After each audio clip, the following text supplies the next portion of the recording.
Hello, everyone, and welcome back to another episode of Kerbal JNSQ, where we're diligently working toward our goal of conducting a manned landing on the Mun. While this lofty goal still doesn't quite seem in grasp, we can work on getting some science from space around the Mun by putting a Kerbal in orbit around it for the first time. With that goal in mind, I went straight away, as I've done many times before, to the VAB to build a craft for this mission. This should require about 2300 meters per second of delta V from low Kerbin orbit.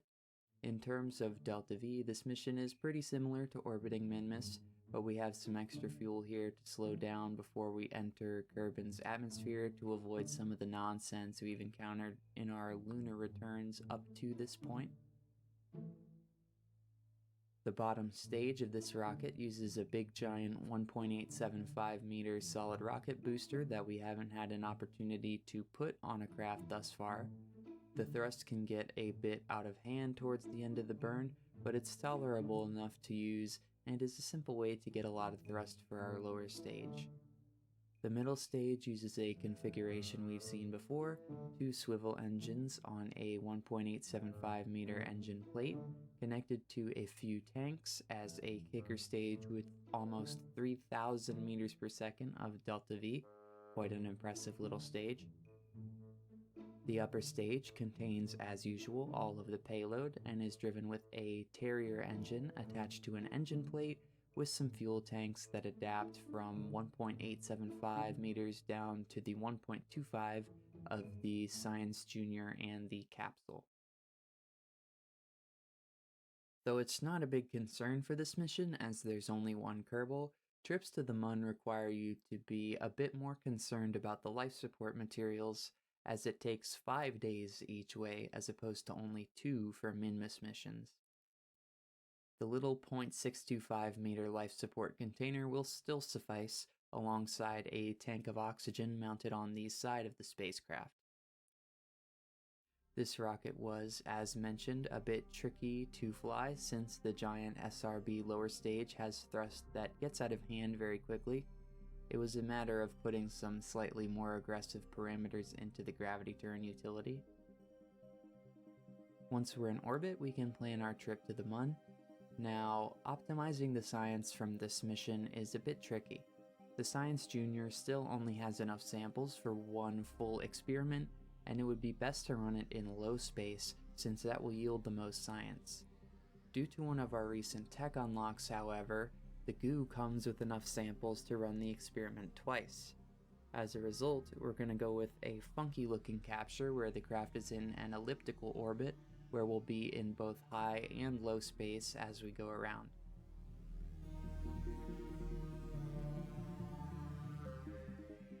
While heading to the maneuver, the Mun biome scan contract finally completed, which is nice to see.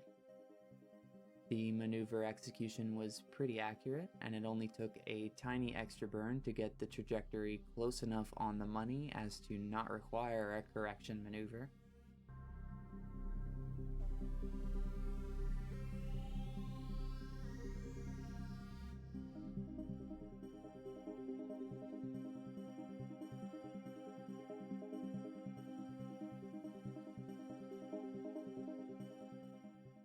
Once we reach the Mun's sphere of influence, it's time to collect our first bits of science, as Jeb heads out to record an EVA report before also providing a crew report to Mission Control.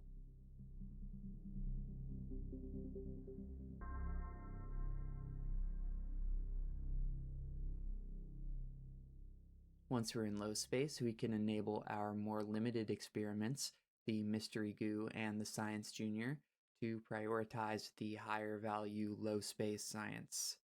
The experiments were disabled a few minutes before our capture maneuver to avoid the craft running out of battery power at an inopportune time.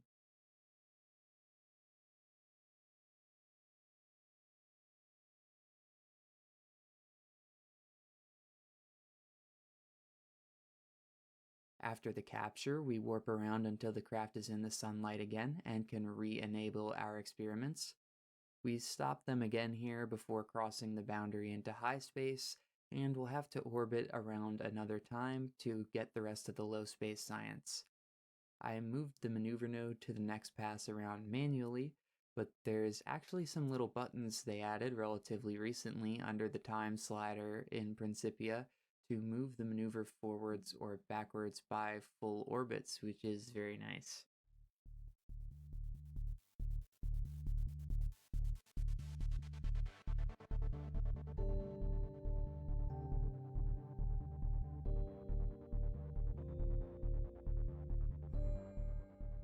Back in low space, the experiments are re-enabled, and Jeb goes on EVA again to record his observations up close and personal. Here we're pointing the craft directly away from the sun to get as much power as possible. There still isn't enough battery energy to finish the experiment in the dark as we pass behind the Mun, but we should be able to finish them before reaching high space.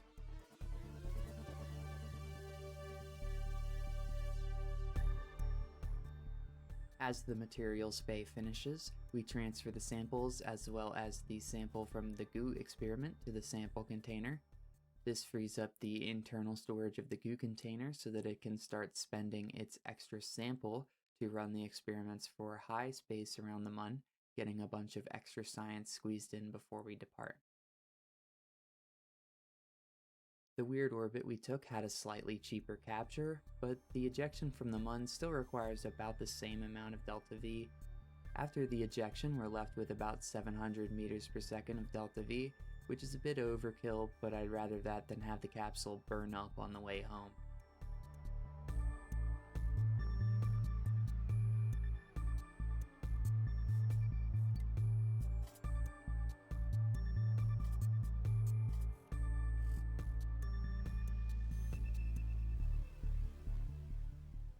This retro burn ironically ended up being unsafe as it took a longer amount of time than I anticipated, and we were already entering Kerbin's atmosphere before it finished.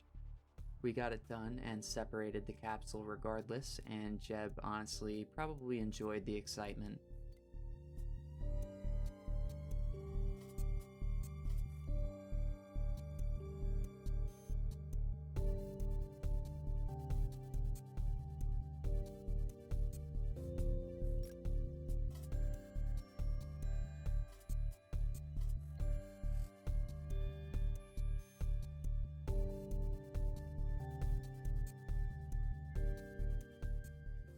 After landing, Jeb gets to stretch his legs and get a surface sample.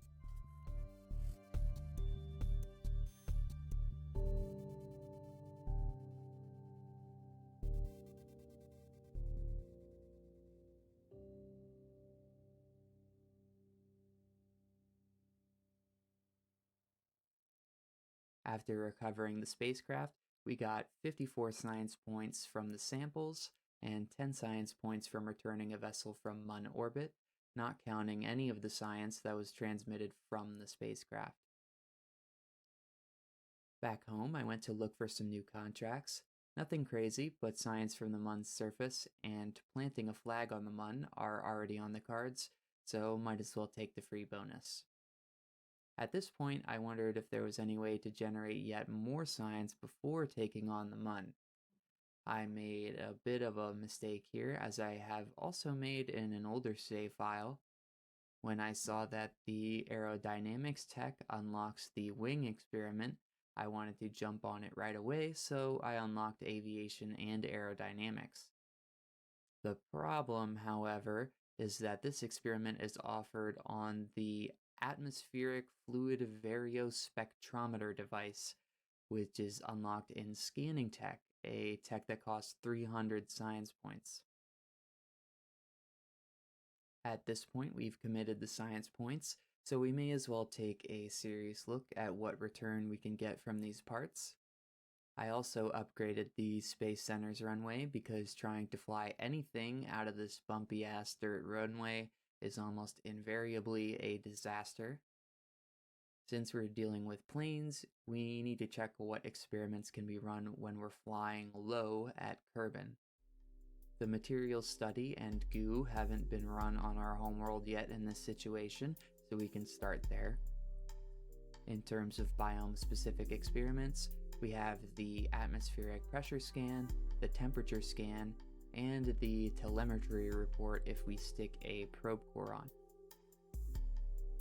Now that we're here in the spaceplane hangar, I should go over at least a few Cliff's notes about building planes.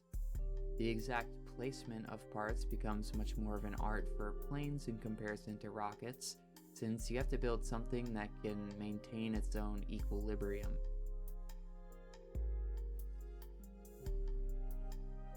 Control of the plane is provided by control surfaces rather than reaction wheels. In fact, I usually will disable the reaction wheels on planes. Control surfaces create aerodynamic forces that turn the plane like a lever. There are 3 basic types of control surface, and they're differentiated by what axis of the plane's turning they control. Ailerons are usually found on the wings themselves, and they control the roll of the plane. The other 2 types are usually found at the back of the plane. Rudders, which control yaw, aka left to right, and elevators, which control pitch, aka up and down. The wings on this plane are mounted at the top mostly for clearance and aesthetics, although this also can help with stability a bit.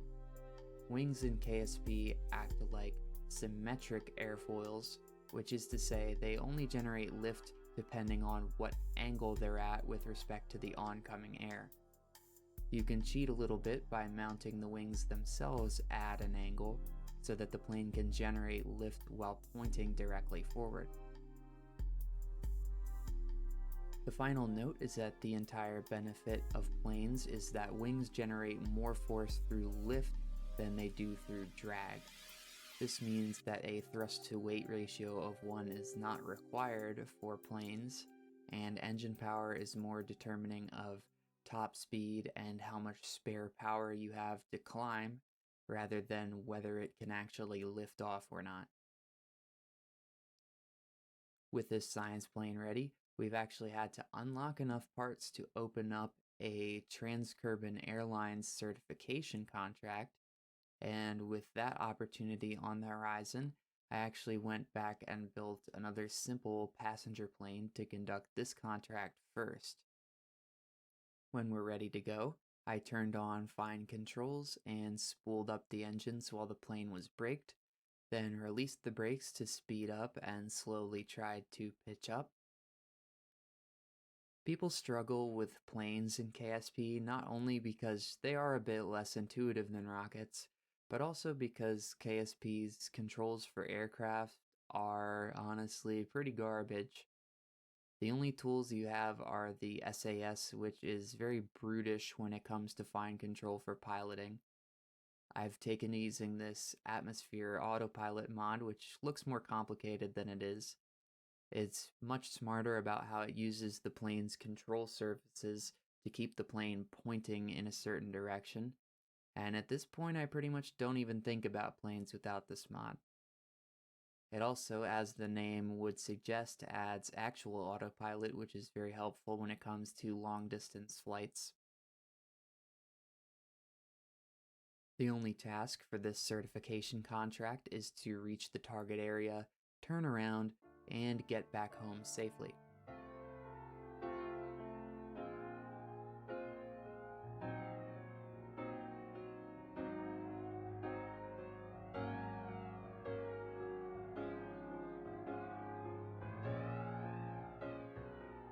Landing is something I've struggled with for a long time, and I ironically find it easier after adding more detail to it.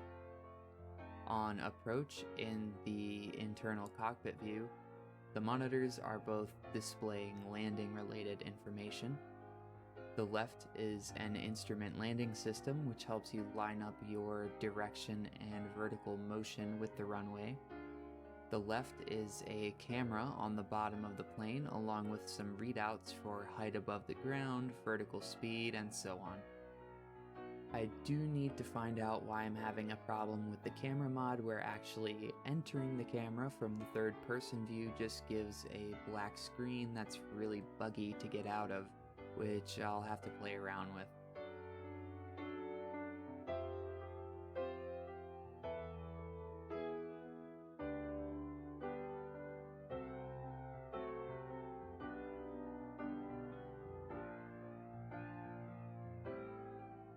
Now that our airline is open, we need to unlock some airfields. In the KSR Gap mod that adds these contracts, you first have to fly to a new airfield to negotiate landing rights before you'll be offered contracts to transport passengers or cargo there. The first on the list is Airbase Boneyard, which is a stone's throw from the Kerbal Space Center. Landing here, we have the camera in third person locked behind the plane. A bit of a wobbly landing. It can be quite hard still with getting the brakes set right, and the fact that these landing gears don't have any suspension.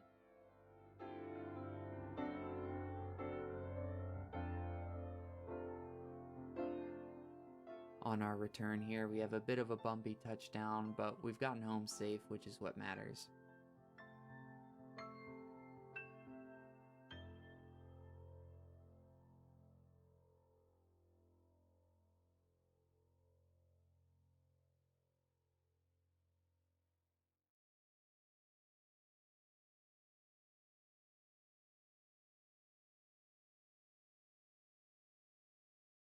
With the first steps into airline administration finished, I warped to Sunrise to actually take the science plane out for a spin.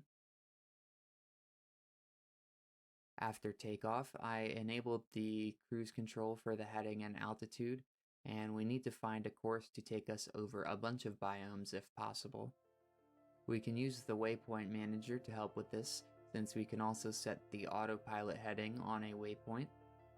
We can take a path to fly over a bunch of biomes in one flight, including the lowlands, midlands, and inland water.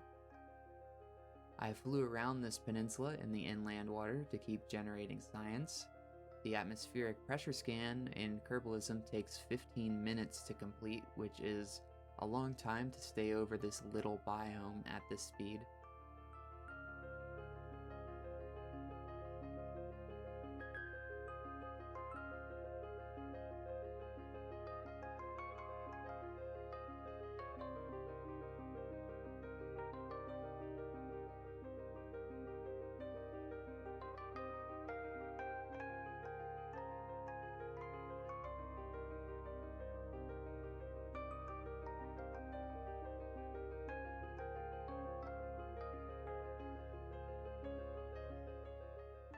After we're mostly finished with the lake, we can head north to line ourselves up to fly over this stretch of highlands and mountains for as long as possible.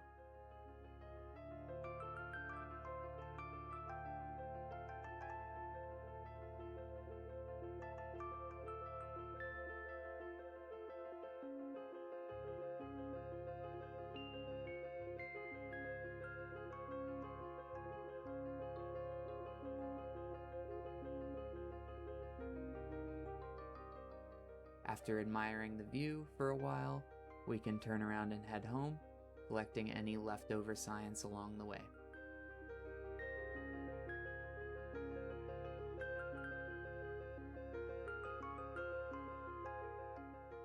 The daytime landing is very nice in that you can actually see.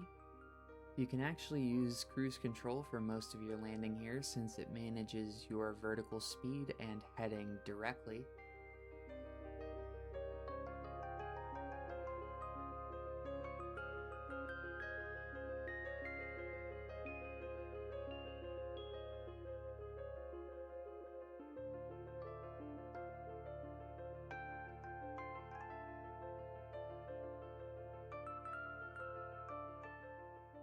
This was a much nicer landing, coming in gentle and smooth.